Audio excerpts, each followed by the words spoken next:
Hello friends, welcome to one style cooking. நாம் இன்றைக்கி பார்க்க போகிற ரெசிபியான்னு பார்த்தீங்கன்னா கம்மியான ஆயில் யூஸ் பண்ணி எப்படி தவாவில் ஃபிஷ் ஃப்ரை பண்ணலாங்கிறத பார்க்கலாம். வாங்க தவா ஃபிஷ் ஃப்ரை எப்படி செய்யலாங்கிறத பார்க்கலாம். வீடியோக்குள்ளே போகிறதுக்கு முன்னாடி கீழே உள்ள ரெட் கலர் சப்ஸ்கிரைப் பட்டனை கிளிக் பண்ணுங்கள். கூடவே பக்கத்தில் உள்ள பெல் ஐக்கானையும் கிளிக் பண்ணுங்கள். அப்போ தான் நான் போடுற வீடியோ எல்லாமே உடனுக்குடன் உங்களுக்கு தெரிய வரும். வாங்க இப்போ வீடியோக்குள்ளே போகலாம். ஃபிஷ் தவா ஃப்ரை செய்கிறதுக்கு பார்த்திங்கன்னா ஃபிஷ் இந்த மாதிரி எடுத்து நல்லா க்ளீன் பண்ணி கட் பண்ணி வச்சுக்கோங்க. ஸோ அப்போ தான் அந்த மசாலாலாம் நல்லா உள்ளே இறங்கும். ஸோ இந்த மாதிரி ஃபிஷ் எடுத்துக்கோங்க. நான் ஒரு 5 பீஸ் எடுத்திருக்கேன். கொஞ்சம் தேவையான அளவு உப்பு, மஞ்சள் தூள் கண்டிப்பாக யூஸ் பண்ணணும். ஸோ மஞ்சள் தூள் வந்து ஒரு 1/2 டீஸ்பூன், மிளகாய் தூள் 2 டீஸ்பூன், மல்லித்தூள் 1 டீஸ்பூன், மிளகுத்தூள் 1/2 டீஸ்பூன், அப்புறம் கொஞ்சமாக எலுமிச்சை சாறு. நீங்கள் வினிகர் இருந்ததுன்னா கூட வினிகர் கூட யூஸ் பண்ணலாம். அப்புறம் தவாவில் பொரிக்கிறதுக்கு தேவையான ஆயில். வாங்கி இப்போ எப்படி செய்யலாங்கிறத பார்க்கலாம். இப்போ ஒரு பிளேட்டில் நம்ம எடுத்து வச்சுருந்த மஞ்சள் தூள், மிளகாய் தூள், அப்புறம் தனியாத்தூள், மிளகுத்தூள், தேவையான அளவு உப்பு, ஸோ இதெல்லாம் சேர்த்து ஃபஸ்ட்டு நல்லா மிக்ஸ் பண்ணிக்கலாம். கூடவே கொஞ்சமாக ஒரு 1/2 லெமன் ஜூஸ் சேர்த்துக்கோங்க. ஃபஸ்ட் இதை தண்ணி சேர்க்காமல் நல்லா மிக்ஸ் பண்ணிக்கோங்க.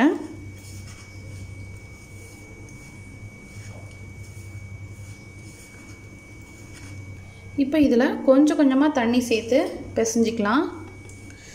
ஸோ பாருங்கள், இந்தளவு தண்ணியே கரெக்டாக இருக்கும். ஸோ இந்தளவுக்கு பேஸ்ட்டாக நல்லா பிசைஞ்சு எடுத்துக்கோங்க. ஸோ இப்போ நம்ம ஃபிஷ்ஷில் அப்ளை பண்ணிடலாம். ஸோ இந்த மாதிரி இப்போ ஃபிஷ் எடுத்து இதில் நல்லா இந்த மாதிரி கீறி வச்சதுனால நம்மளுக்கு மசாலா எல்லாம் நல்லா இறங்கும். இங்கே உள்ளே எல்லாம் நல்லா அப்ளை பண்ணிடுங்க. எந்த அளவுக்கு உள்ளே அப்ளை பண்ண முடியுமோ அப்ளை பண்ணிக்கோங்க.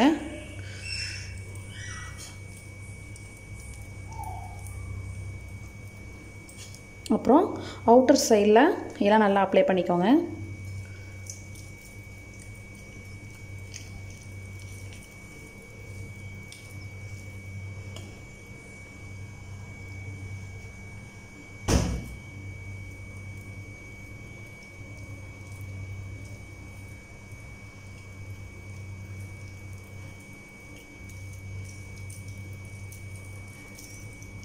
ஸோ இந்த மாதிரி கீரி பண்ணுறதுனால மசாலாலாம் உள்ளே போய் நல்லா கிறிஸ்பியாகவும் இருக்கும். அந்த உப்பு காரம் எல்லாமே இறங்கி மீனும் சாப்பிட்றப்ப ரொம்பவே சூப்பராக இருக்கும்.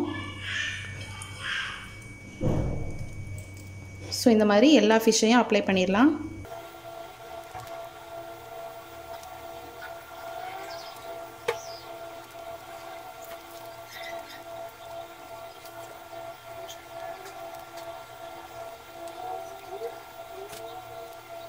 ஸோ பாருங்கள், இந்த மாதிரி எல்லா ஃபிஷ்லேயும் மசாலா நல்லா ஈவனாக படுற மாதிரி நல்லா அப்ளை பண்ணிக்கோங்க.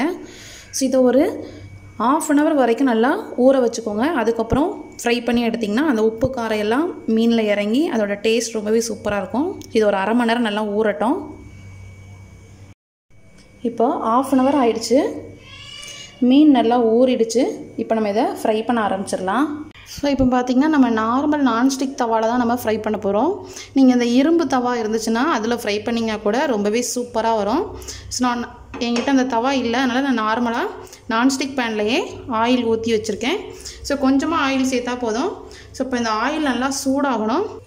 எண்ணெய் காஞ்சதுக்கப்புறமா இந்த மீனை நம்ம ஃப்ரை பண்ண வச்சிடலாம். ஸோ பாருங்கள், எண்ணெய் நல்லா சூடாக இருக்கணும். அந்த டைமில் நீங்கள் ஃபிஷ் ஃப்ரை பண்ணிங்கன்னா தான் உங்களுக்கு வந்து அந்த மசாலா வந்து நல்லா ஒட்டி நல்லாயிருக்கும். இது ஒரு நல்லாவே ஒரு டிப்ஸு. நிறைய பேருக்கு ஃபிஷ்ஷில் அந்த மீனில் அந்த உள்ள மசாலா எல்லாம் ஒட்டாமல் பிரிஞ்சு பிரிஞ்சு வந்திருக்கும். அதுக்கு என்ன ரீசன்னா, மெயின் வந்து எண்ணெய் சூடாகாமல் இருக்கும்போதே இதை போடுறது தான். ஸோ எண்ணெய் நல்லா சூடானதுக்கப்புறம் போட்டிங்கன்னா மசாலா நல்லா ஒட்டி இருக்கும். ஸோ இப்போ இதை சேர்த்து நல்லா ஒரு மீடியம் ஃப்ளேமில் வச்சு நல்லா ஃப்ரை பண்ணுங்கள். ஸோ இந்த மெத்தடில் ஃப்ரை பண்ணுறதுனால பார்த்திங்கன்னா உங்களுக்கு ஆயில் அந்தளவுக்கு எடுக்காது, கம்மியாக தான் இருக்கும். ஸோ டேஸ்ட்டும் சூப்பராக இருக்கும். இப்போ இது நல்லா ஒரு சைடு நல்லா ஃப்ரை ஆகட்டும். பாருங்கள், இப்போ 2 நிமிஷம் நல்லா குக் ஆகிருக்கு. இப்போ ஒரு சைடு நல்லா மாற்றி போட்டுடலாம்.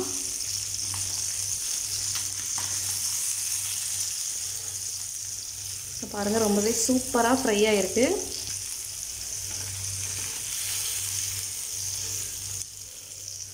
கலர் பாருங்கள், அவ்வளோ சூப்பராக இருக்குது.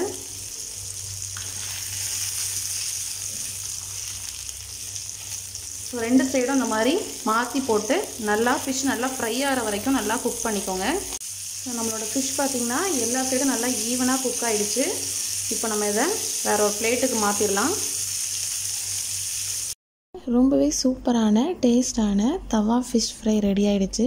உங்களுக்கும் இந்த ரெசிபி ரொம்ப பிடிச்சிருக்குன்னு நினைக்கிறேன். இந்த ரெசிபி பிடிச்சிருந்ததுன்னா நம்ம சேனலை லைக் பண்ணுங்கள், ஷேர் பண்ணுங்கள், சப்ஸ்கிரைப் பண்ணுங்கள், மறக்காமல் கமெண்ட் பண்ணுங்கள். தேங்க்யூ.